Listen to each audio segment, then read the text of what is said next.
Are YouTube Shorts taking over your app every time you open it? Here's how to completely stop them in seconds.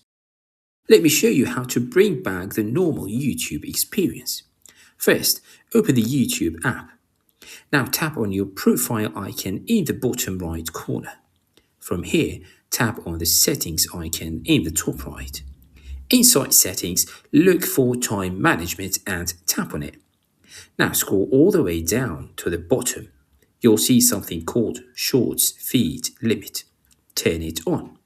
Now set the limit to 0 minutes, and that's it.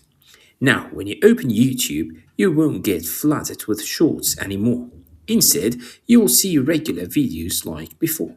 This is super useful because it helps you avoid endless scrolling and wasting time. It reduces distractions, especially if you are trying to focus.